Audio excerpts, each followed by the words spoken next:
Gold మీద invest చేయండి, gold మీద ఇన్వెస్ట్ చేయండి అని అంటున్నారు కదా. కానీ గోల్డ్ మీద ఇన్వెస్ట్ చేయాలంటే మన ఇండియన్ ట్రెడిషనల్ ప్రకారం గోల్డ్ అంటే ఏంటిది, మనకి ఫిజికల్ గోల్డ్ ఒక్కటే కనిపిస్తుంది.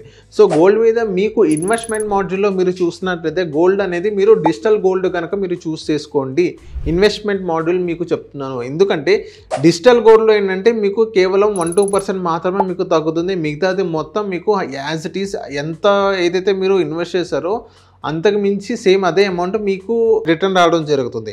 అదే మీరు ఫిజికల్ గోల్డ్ కనుక మీరు చూసుకున్నట్లయితే 20-30% అక్కడ మీకు షార్టేజ్ ఉండిద్ది. సో ఎందుకు షార్టేజ్ ఉంటుంది అంటే ఎప్పుడైనా మీరు సెల్ చేసినట్టయితే గోల్డ్ కొంతమంది కరిగించి గోల్డ్ తీసుకుంటారు, కొంతమంది దానిపైన తరుగు కానీ దానిపైన జిఎస్టీస్ కానీ సో ఇలాంటి మేకింగ్ ఛార్జెస్ కానీ సో ఇలాంటివి ఉంటాయి. కాబట్టి దాన్ని ఎంతో కొంత 20-30% అక్కడే పోతుంది. ఏదైనా మనం గోల్డ్ పర్చేస్ చేసినట్లయితే ఒక రింగ్ కొనుక్కున్నట్లయితే రింగ్ పైన ఒక స్టోన్ ఉండిద్ది. ఆ స్టోన్ గ్రామ్ కూడా అది గోల్డ్ కింద కన్వర్ట్ చేసి మనకి సెల్ చేస్తారు.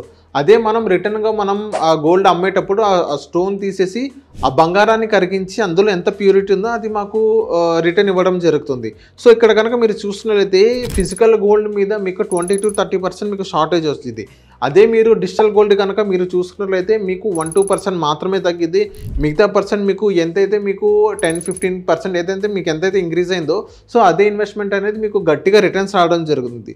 సో ఇన్వెస్ట్మెంట్ మాడ్యూల్లో మీరు చూసుకున్నట్లయితే డిజిటల్ గోల్డ్ మీరు ప్రిఫర్ చేయండి. అదే కన్జంప్షన్ మాడ్యూల్ అయితే మీరు ఫిజికల్ గోల్డ్ మీరు తీసుకోండి.